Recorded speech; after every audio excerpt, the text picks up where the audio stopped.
아직도 세월호 사고로 인해서 아파하는 분들도 많고요. 그리고 공고한 가운데 있는 분도 많습니다.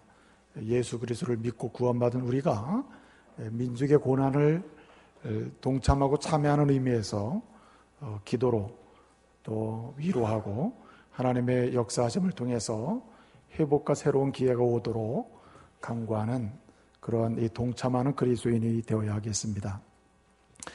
지난주에는 스승의 날이 있었는데 저는 지난주에 이제 저를 또 초등학교 때 잘 양육해 주신 우리 스승님께 또 문안도 드리고 또 이제 꽃도 좀 보내드리고 또 저를 목회자로 훌륭하게 키워주신 또 목사님께 또 안부도 전해드리고 또 이렇게 감사를 표했습니다.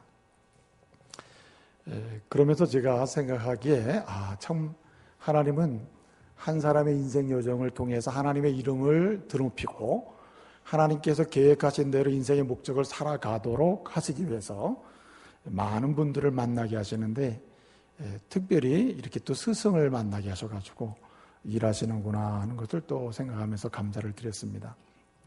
특별히 이제 제가 목회 훈련을 한 이전에 있던 교회에 제가 이제 또 감사를 표하고 또 목사님께 전화를 드렸는데 거기가 안산이거든요.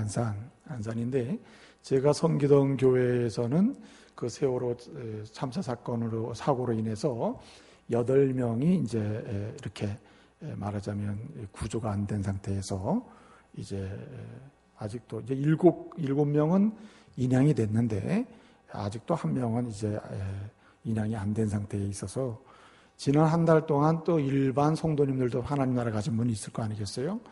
그래서 일반 성도님들과 함께 아이들 7명을 장례를 계속해서 하는데 교회가 한 달 내내 슬픈 가운데 있었다.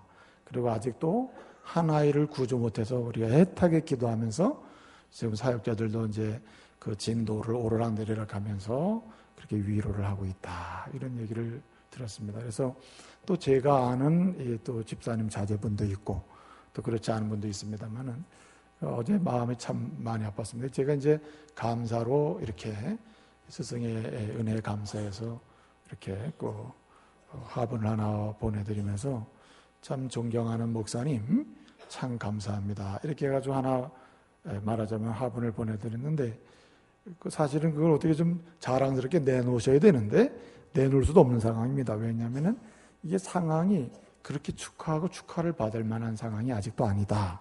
그래서 기도를 부탁한다. 이렇게 속히 좀 찾고 속히 회복이 되도록 기도를 부탁한다. 이런 제가 그런 부탁도 받았습니다. 아무쪼록 민족의 고난에 우리가 동참하고 또 이런 기회를 통해서 우리가 지금까지 하나님 앞에서 좀 왜곡된 삶이 없진 않았나 돌아보면서 전 책임감 있는 하나님의 사람들로 역사에 책임을 다하고 사명의식을 가지고 사는 저와 여러분이 됐으면 좋겠습니다. 오늘 이제 가정의 달을 맞이해서 이 부부에 관한 말씀을 함께 은혜를 받으려고 합니다. 하나님의 소원은 하나님의 은혜로 구원받은 사람이 행복한 인생을 사는 것, 이것이 하나님의 소원입니다. 믿으시길 바랍니다. 그런데 여러분 현실은 그렇지 않지 않습니까? 4월 22일, 그러니까 지난달이죠. 4월 22일 2013년도 이제 우리나라 이 대한민국의 여러 가지 통계가 발표됐는데 그 중에 하나가 이제 이혼율입니다. 이혼율. 우리나라가 13년도에 이혼율이 어떠했는가? 그 발표가 났는데 2012년도에는 11만 4,300건이 있었습니다. 이혼건이. 근데 2013년도에는 1,000건 정도가 더 늘었어요. 0.9% 정도가 늘어가지고 11만 5,300건이 이혼건이 있었습니다. 전체적으로 보게 되면 0.9% 정도 이제 늘어났고, 우리가 흔히 조이혼율이라고 하죠. 조이혼율. 인구 1,000명당 이혼하는 숫자가 몇 명이냐 이렇게 통계 나온 거 보니까 2.5명이고, 유이혼율, 다시 말하면은 결혼한 사람 비율 대 이혼한 사람의 비율 따져보니까 4.7명. 프로테지로 말하면 47%가 이혼을 하는 것입니다. 10명 이혼하면 4.7명은 이혼하는 거죠. 그 가정수를 굳이 얘기를 하면. 그래서 아주 우리나라 상황이 심각하다.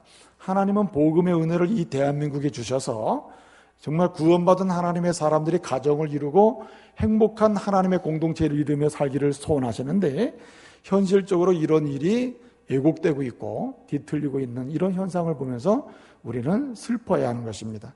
그리고 먼저 하나님의 은혜로 구원받은 우리가 이 일에 선봉해서야 합니다. 하나님의 행복한 가정을 건축하고 행복한 부부로 나가는 일에 우리가 앞장서서 운동을 하고 이 무브먼트를 통해서 사회에 영향력을 행사할 수 있는 이런 믿음의 부부요 가정이 되어야 할 줄로 믿습니다.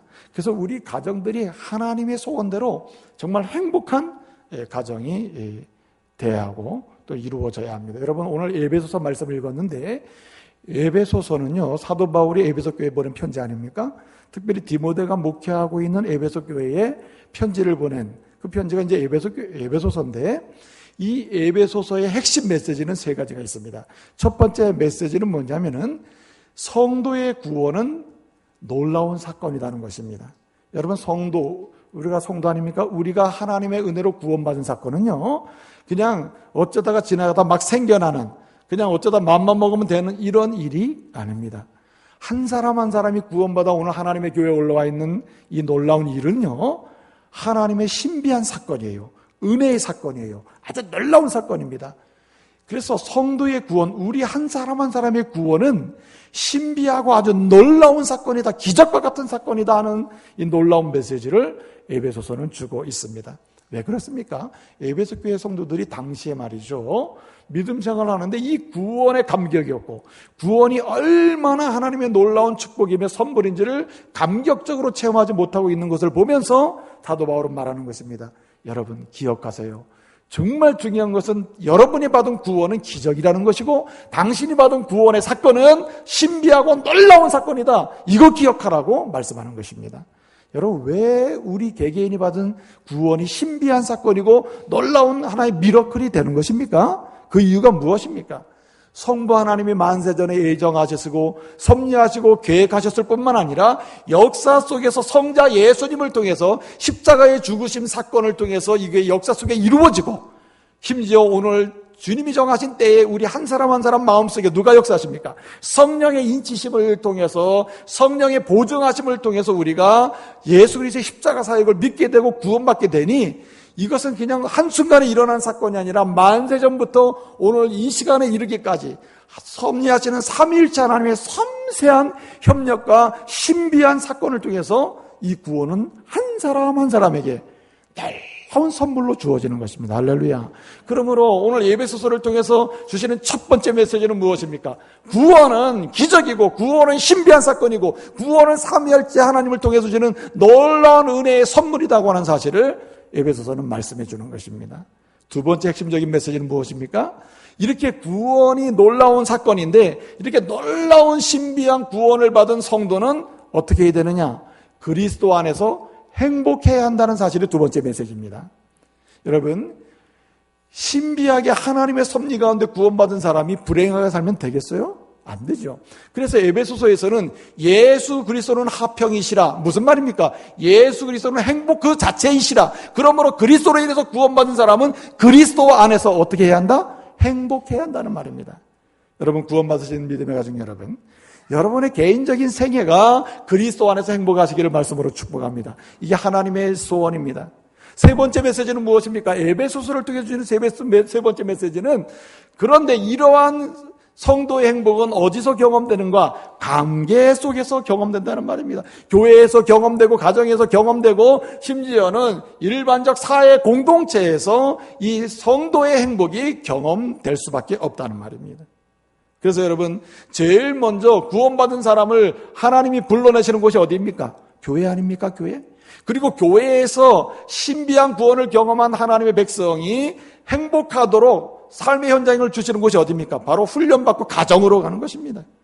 그래서 이 교회에서 행복한 삶을 어떻게 살 수 있으며 행복한 인생은 어떻게 그리스도 안에서 진행되는지를 경험하고 배우고 체험한 다음에 어디로 가요? 가정으로 가서 가정에서 행복을 경험하면서 행복을 증언하면서 살아야 될 사람들이 바로 그리스도인이라는 말입니다. 그래서 여러분, 직접적으로 말씀을 드리면 그리스도인의 구원은 신비적 사건이며 그러므로 그리스도인은 구원받은 사람으로서 행복해야 하는데 이 행복은 어디서 경험해야 되느냐? 가정에서 부부 사이에 제일 먼저 경험해야 한다는 말입니다. 그래서 여러분, 부부는 행복한 부부로 살아야 되는데 이것은 선택이 아니고 할 수 있으면 하면 좋은 게 아니라 선택이 아니라 의무이고 필연이고 하나님의 선물인 줄로 믿으시길 바랍니다. 그래서 우리는 행복한 부부를 지향하고 꿈꾸며 나가야 되는 것입니다. 여러분, 이 현대사회의 부부 생활이 어떻습니까? 요즘은 심리적 이혼 상태에 있는 분들이 많다고 합니다. 내적 이혼 상태. 한 집안에 살지만 우리가 모르지 않습니까? 서로를. 한 집안에 살지만 한 집에서 별거하고 있는 사람들. 또 같은 방을 쓰지만 심리적으로는 벌써 헤어져 있는 사람들이 너무나 많다는 거예요. 이거 굉장히 불행한 일이죠. 이런 일이 넌크리스찬들 사이에서만 있는 게 아니라 오늘 예수를 믿고 구원받은 성도들 속에 있다는 것이 오늘 우리에게는 큰 슬픔이 아닐 수 없다는 말입니다. 여러분, 결혼할 때는 여러분이 배우자를 뭐라고 부릅니까? 님이죠, 님. 그렇죠? 아내에게 결혼할 때 남편은 나의 사랑하는 님이죠. 예? 남편에게 아내는 뭐예요? 나의 사랑하는 님이라 이거 님. 예?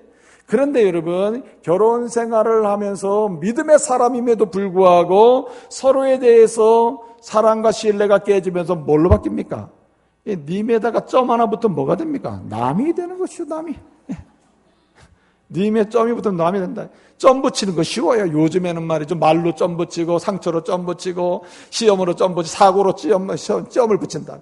그래서 님이 어느 순간에 남이 돼서 살고 있다면 이건 그리스도인의 삶의 방향이 아니라는 거예요. 혹시 웃으시는 분들 중에서도 님에서 남이 되어 있는 분이 있으면 회개하시고 행복한 부부로 나갈 수 있는 은혜가 있기를 말씀으로 축복합니다.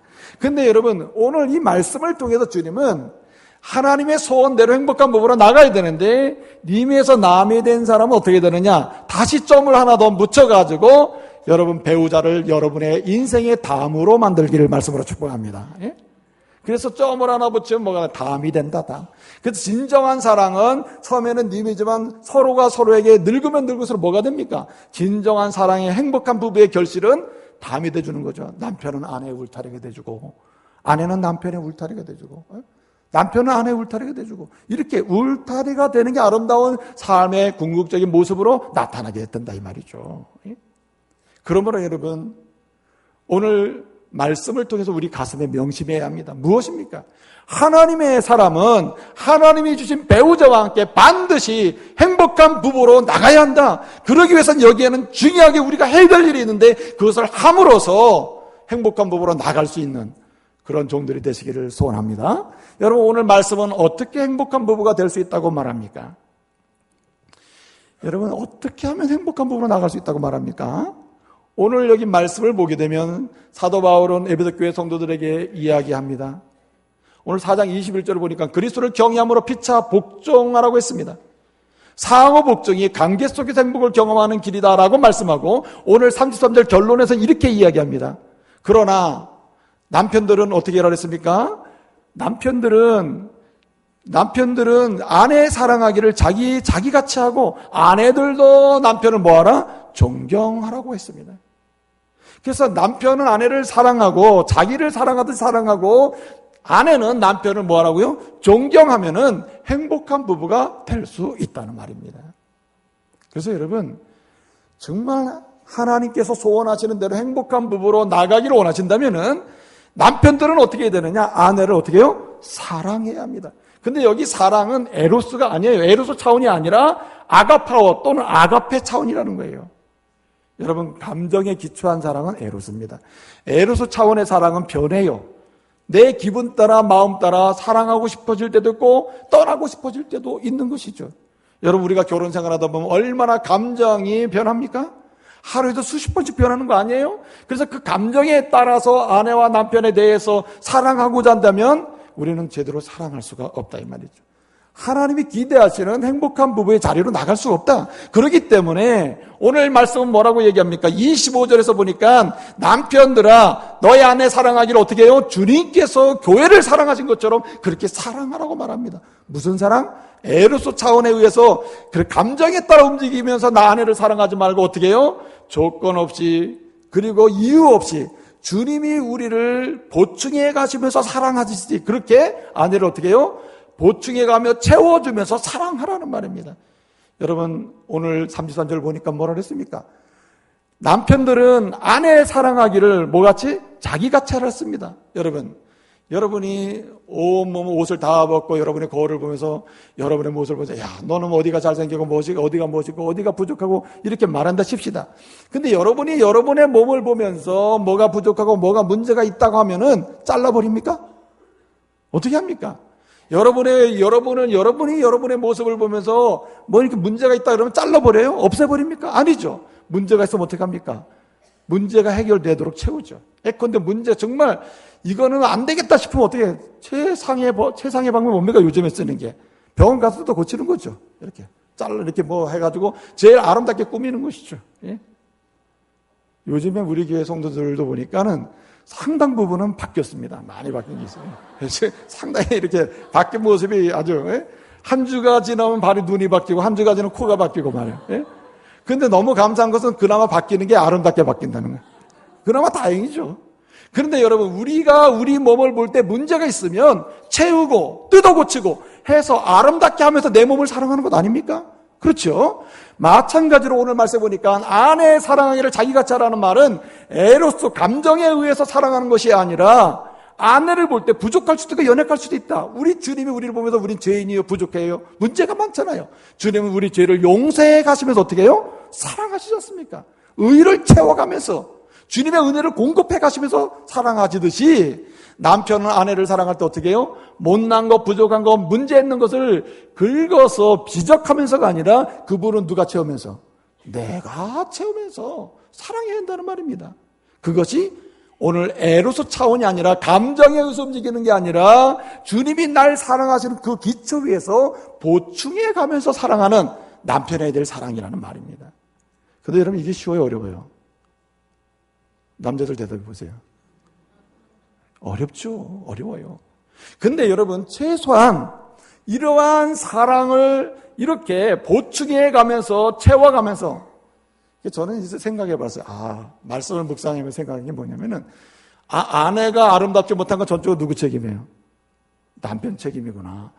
평생 5년 10년을 살았는데 여전히 아름답지 못하다. 그거는 남편이 뜯어고주지 못한 거지. 예? 공급해가지고 아름답게 만들어줄 책임이 남편에게 있는데 망겨지는 거 더 망겨지게 만들면 되겠어요? 그러지 않아도 언어가 좀 문제가 있는데 더 쌍스러운 말을 하도록 분위기를 만들면 되겠냐 남자들이.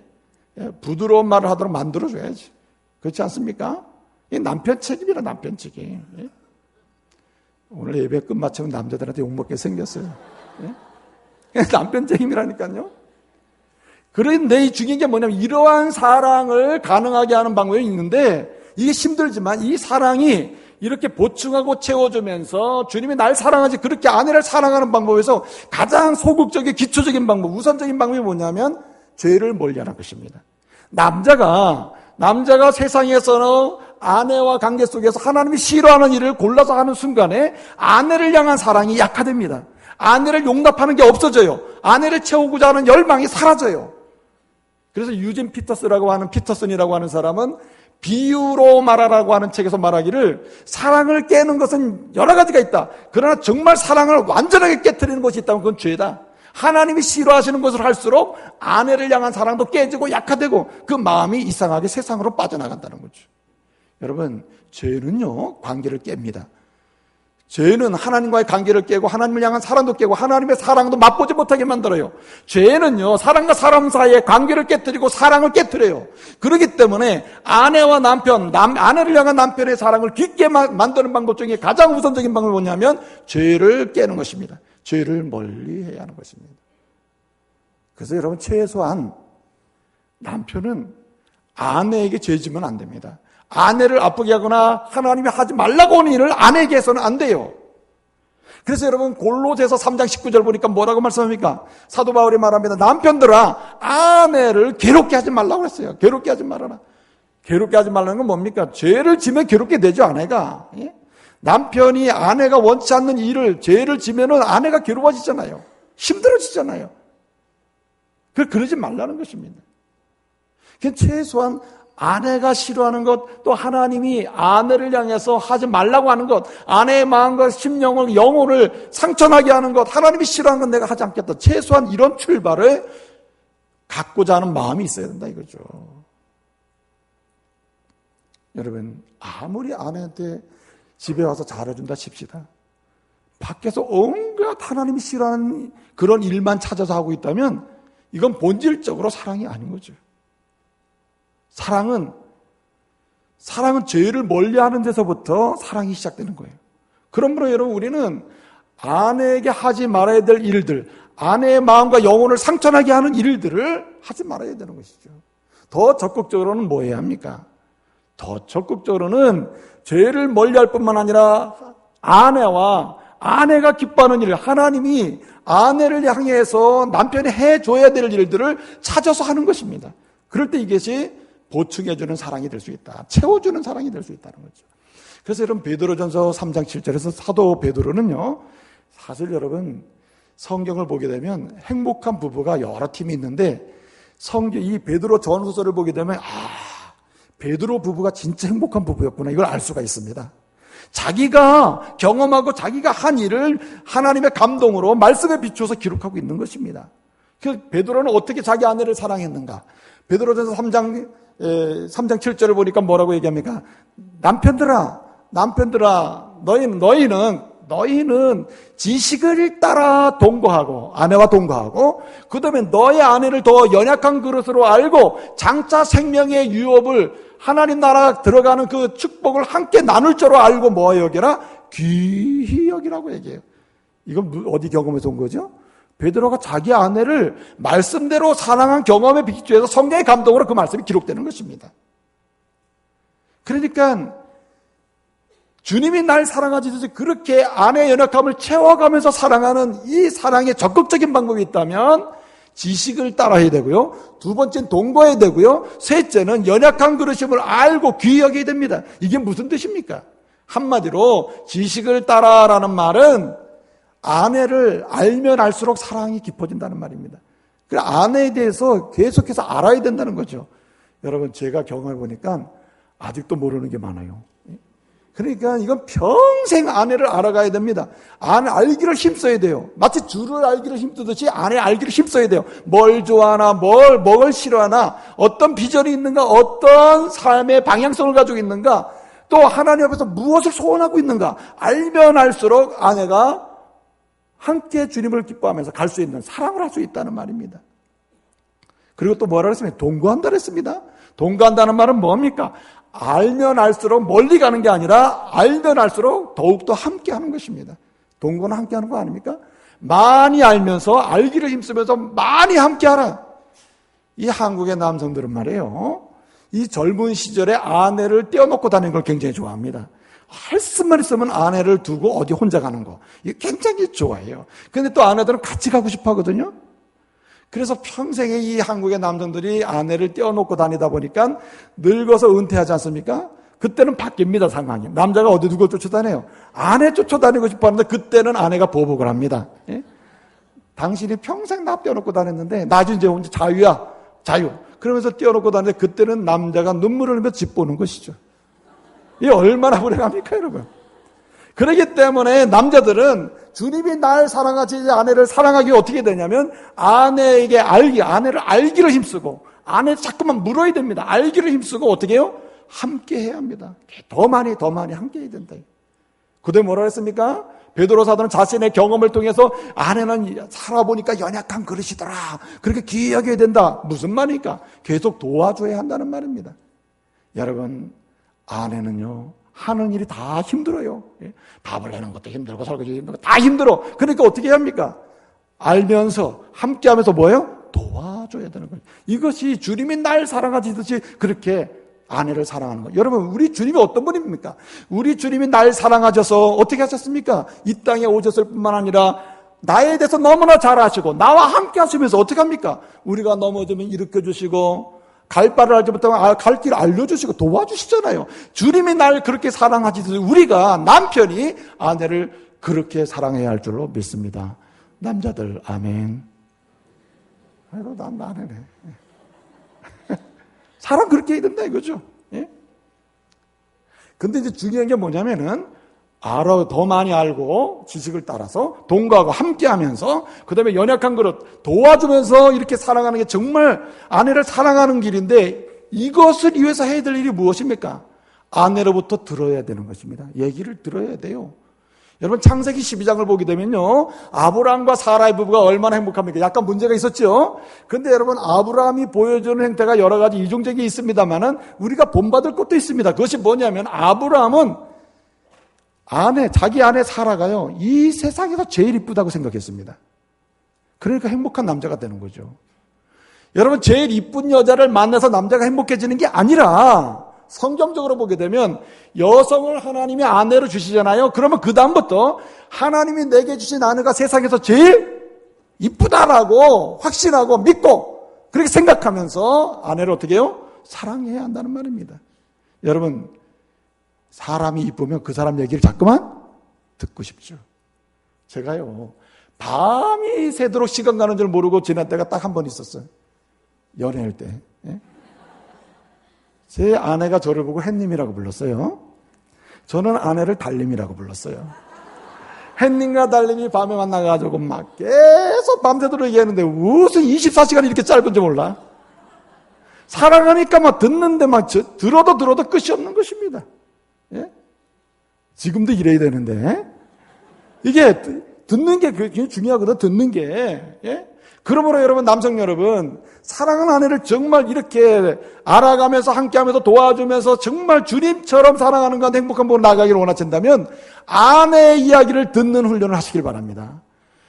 보통 남성의 특성이 남성성이 뭐냐면은 문제가 뭐냐면 남성은 요점만 간단히 핵심만 말해요. 그래서 우리 아내는 뭐 얘기하면은 여보 뭐 이런데 이제 배경 설명을 좀 하거든요. 뭐 이렇게 이런 일이 이러고 배경이 이런 거 이러는데 여보 요점만 간단히 하면 안 돼? 그러면 참 실망을 하는 겁니다. 그래서 제가 요즘은 참아야지. 요점만 간단히 하는 말 하지 말아야지. 그래서 들을 때 요점만 간단히 이래서 안 된다. 아내가 말하고 싶은 대로 뭐 부산부터 서울을 가든 상관없이 끝까지 들어라 끝까지. 예? 끝까지 들으란 말이에요. 끝까지. 여러분 서대반 장로님이라는 분이 있습니다. 이 서대반 장로님이 쓴 책 중에 이제 무슨 책이 있냐면은 이 행복한 가정을 만드는 비결이라는 책을 썼거든요. 이 사람이 행복한 가정을 만들기 위해서는 남자가 아내에게 해야 될 10가지가 있다. 그 첫 번째가 첫 번째로 내세운 게 아내를 황후처럼 대접해라. 그리고 8번째 한 게 있어요. 8번째 뭐냐면 정말 아내와 함께 행복한 부부가 되려면은 남편은 아내의 이야기를 끝까지 들어라. 끝까지. 듣는 만큼 행복해진다는 것입니다. 여러분 보스턴 대학가 말이죠. 이커 연구소라고 있거든요. 이커 연구소. 그 이커 연구소가 2005년도에 연구한 것을 발표를 했습니다. 그 이커 연구소 그 당시에 소장이 일레인이라고 하는 그런 소장이었는데 그 사람이 이제 발표를 했거든요. 그 발표한 내용이 뭐냐 하니까 그 매사추세츠주에 3,700명을 10년 동안 조사를 한 겁니다. 10년 동안. 쭉 조사를 했어요. 조사한 결과가 핵심적인 내용이 이제 여러 가지가 있는데 그 중에 하나가 뭐냐면은 핵심적인 게 뭐냐면은 한마디로 따지는 여자, 그 다음에 대드는 여자, 이런 여자가 그 남편보다 오래 산다는 말입니다. 그러니까 한마디로 얘기해서 심장병이 있잖아요. 심장병이 어떤 그런 상황이 있다. 그런데 그런 상황에서 예를 들어서요. 부부가 이렇게 문제가 있는데 전부 꾹꾹 참고 살잖아요. 그런 여자는 일찍 죽는데. 그러니까 계속 대들고 따지는 여자 있잖아요. 여자는 원래 따지는 게 특성 아닙니까? 그죠? 좀 따지고, 대들고, 대드는 게 또 이쁘죠. 이렇게 대들고, 따질 때, 그럴 때 여러분 어떻게 합니까? 대들고 따질 때, 대들지 못하게 뭐라고 그러면 안 된다. 그러니까 자기 아내가, 남자들은요, 연구 결과입니다. 남자들은 자기 아내가 좀 오래 살게 하고 싶으면은, 예? 오래 살게 하고 싶으면 어떻게 하냐. 대드는 거 그냥 받아주는 게 좋아요. 다 들어주는 게 좋아요.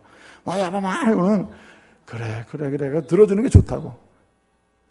근데 아내들은 생각해야 돼요. 따지는 것도 적당히 대들며 따져야지. 중요한 요지는 뭐냐면 아내는 오래 살자면 남편은 일찍 죽는데요. 그러니까 따지는 것도 적당히 따져야 되지만 남편도 적당히 들어줄 필요도 있다. 예? 그게 좋다는 말입니다. 그게.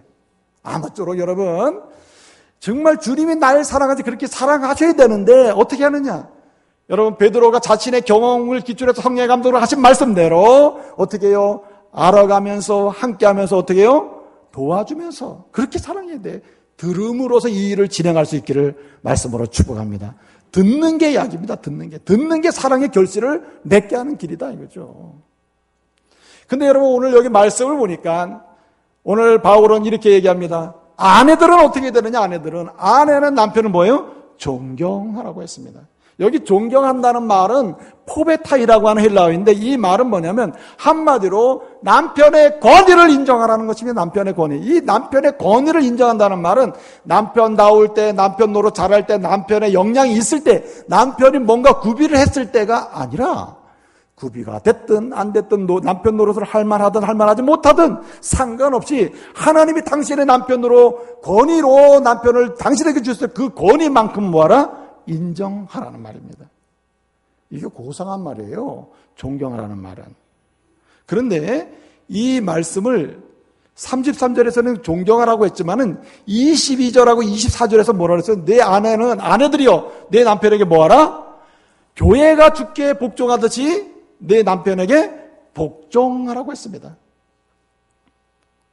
복종하라. 이 복종하라는 말은요 이런 뜻입니다. 남편 밑으로 들어가서 쳐다보면서 그 말을 듣고 순종하라는 말입니다. 오늘 주의제에 올라온 믿음의 여성들이요 남편 밑으로 내려가서 고개를 겸손히 드시고 그리고 남편의 이야기를 들으시기를 말씀으로 축복합니다. 이럴 줄 알았어. 여러분들 마음에 아니 왜 우리만 무릎을 꿇고 이러냐고. 사도 바울이 이 말씀을 할 때도 그 당시에 사람들이 아니 왜 여자만 그러냐고 이런 마음이 있었을 거란 말이죠. 그래서 사도 바울은 충분히 설명했어요. 왜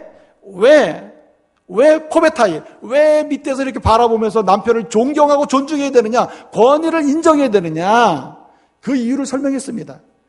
고린도전서 9장 11절 보니까 사도 바울이 이렇게 너네가 궁금하지? 그렇게 나한테 따지고 싶지? 내가 말해줄게. 창조 질서야.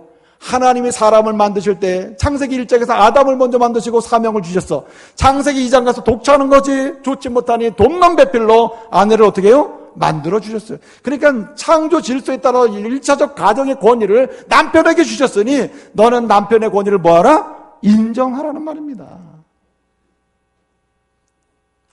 그래도 아멘이 안 되죠. 뭐 그렇다 치더라도 좀 그래요, 속으로. 이런 마음이 들 거란 말이에요. 그래서 사도 바울은 두 번째 또 얘기했다니까. 이 하나 가져도 안 되지. 내가 두 번째 얘기해 줄게. 이유가 있어. 왜 무릎을 꿇듯이 그렇게 남편의 권위를 인정해야 되느냐. 남편 노릇을 하든 경제력이 없든 남편 역할을 제대로 못하든 남편으로 주신 이상 당신은 남편을 존경해란 말이에요. 왜? 질문하는 사람들에게 두 번째 대답해 줬어요. 디모데전서 2장 11절을 14절까지 보니까 뭐라고 그랬냐면은 이렇게 질문합니다. 누가 먼저 죄 졌어? 아담과 하와가 같이 에덴동산에 잘 살다가 행복하게 사는데 이 행복한 부부의 삶을 누가 깨뜨렸어? 누가 먼저 아담 이 뱀의 유혹에 빠졌어? 이렇게 질문하는 거예요. 누가 빠졌어? 대답해봐 여자들. 예? 여자예요, 여자. 하와가 먼저 빠지고 남편한테 상의해줘. 가정의 권위가 남편에게 있으므로 여보 저 뱀이 유혹하는데 내가 저 유혹하는데 따먹을까요? 어떻게 따가지고 당신 같이 먹을까요? 이러면 얘기를 해야지. 얘기도 없이 자기 혼자 따먹고 따가져와서 나 먹었는데 당신도 먹은 남편이 안 넘어가는 남자가 어딨냔 말이야. 예?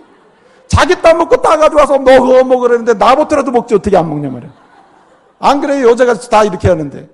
그러니 이런 것에 의해서 질서가 깨지고 네가 먼저 타락했지 않느냐? 그런 것을 봐서라도 이 질서는 어디로 돌아가는 겁니까? 왜 아내들에게 무릎을 꿇고 마치 남편 아래서 남편을 쳐다보면서 바라보면서 이렇게 존경하듯이 그렇게 권위를 인정하면 남편을 존경해야 되냐 말이에요. 이유는 벌 주는 게 아니라 창조 질서로 돌아가라는 말입니다. 여러분 세상의 모든 문제는 창조 질서 그대로 돌아가면 회복이 되는 줄로 믿으시길 바랍니다. 가정이 회복되는 길은 에덴 동산의 가정 질서로 돌아가는 거예요. 하나님 만든 질서로 돌아가면 된다는 말입니다. 그렇기 때문에 우리는 남편을 존중하고 존경해야 합니다. 여성들만 따라가세요. 오늘부터 죽도록 남편을 존경하겠습니다. 이제 서약했습니다. 집에 가서 존경하세요. 믿지 않는 남편도 그냥 무릎을 꿇듯이 저 물도 갖다 주려면은 좀 또 이렇게 딱 쟁반에다 해가지고 자 손님이나 와야 쟁반에다 받쳐야 되고 불 갖다 남편이 물 한 컵 좀 갖다 주실래요? 하면은 떠다 먹더니 맘대로 하지 왜 그러냐 그러고 좀 예의가 있는 사람은 어떻습니까? 그냥 뭐 뚜껑도 안 닫고 받침대도 없이 그냥 갖다가 여기 있어 뭘 막 맨날 나만 시켜 뭐 이러면서 한다면 이게 되겠어요? 앞으로 여러분 여기 가져왔습니다. 하란 말이야. 네? 이렇게 이게 성경적이에요. 그런 마음으로라도 해라. 그런 마음으로. 그런 남자가 얼마나 감동이 돼서 주님께서 우리를 사랑하시듯이 그 남자가 얼마나 그 아내를 더 사랑하겠어요. 아멘 좀 하세요. 그렇지 않습니까? 그러므로 여러분 베드로 사도는 말하면 자신의 경험을 비추어서 그러므로 자기 아내가 자기한테 생 것을 생각해 보니까 기가 막히거든요. 그 아내가 어떻게 했습니까? 베드로전서 3장 1절로 6절까지를 보니까 뭐라고 얘기하고 있습니까? 이렇게 얘기합니다. 아내들이여 남편에게 순복하라 순종하라 그랬어요. 자기 아내가 그렇게 순종했거든요. 그 다음에 또 어떻게 합니까? 정결하라 기다려라. 남편을 기다리면서 남편이 부족함이 있으면 기다리면서 좀 참고 기다려봐라. 그러면은 좋아질 때가 있다. 정결함으로 자기를 꾸며. 그 다음에 세 번째 뭐 했습니까? 단정함으로 남편의 마음에 쏙 들도록 단정함으로 자기를 내적으로 외적으로 꾸미는 것입니다. 이것이 남편을 존경하는 것이죠. 제가 언젠가도 말씀드렸지만은 어떤 남자가 아내가 교회 좀 가자 교회 그러고 우리 교회 왔어. 그런데 그 남편이 하는 말이 뭐냐면은 목사님 진짜 난 놀랐어요. 우리 아내가 집에서는요 여보 뭐 사랑해 이런 말도 안 하고 뭐 반갑습니다 이런 말도 안 해요. 교회 가더니 목사님 반갑습니다 뭐 장로님 반갑습니다. 아내가 그렇게 인사하는 거 보니까 놀랬대요. 우리 아내가 그렇게 상냥한 줄 몰랐대. 이거는 문제가 있는 거죠. 마음으로 단장을 해야죠. 주님의 품성으로 단장을 하고 외모도 단장을 해야 할 줄로 믿습니다. 여러분 조사에 의하면 모든 여성의 화장을 왜 하는가? 남편을 위해서 하는가 아니면 다른 사람을 위해서 하는가? 다 다른 사람을 위해서 하는 거라. 앞으로 그리스도인은요 화장을 해도 누구를 위해서 해야 합니까? 남편을 위해서 해야 돼. 남편을 위해서. 그래서 하여튼 최상의 아름다움을 꾸미고 있을 땐 집에서 안 나가도 그때 꾸미고 나갈 때는 대충 하고 나가셔도 돼. 하여튼 깨끗하게 나가셔야죠. 그런데 중요한 게 뭐냐면은 여기서 정말 중요한 게 있습니다. 그것은 뭐냐면은 여러분의 마음속에 이렇게 말씀을 드려도 이렇게 말씀을 드려도 순복하고 또 단정하고 정결함으로 때를 기다려. 남편이 기다려. 계속 기다려. 여러분 빌리그램 아시죠? 빌리그램이 얼마나 세계적인 뭡니까? 목회자의 전도자입니까? 그런데 그 아내가 대단히 훌륭한 여자예요. 그 아내는 룻 그람이라는 여자인데 이 여자가 이런 말을 했습니다. 나는 남편을 존경할 뿐입니다. 남편을 변화시키는 분은 누구? 하나님이라 하나요. 남편이 변해야 될 게 얼마나 많았겠어요. 자기 남편이. 그래도 빌리그람을 그렇게 존경하고 존경하니까 세계적인 인물이 되지 않습니까?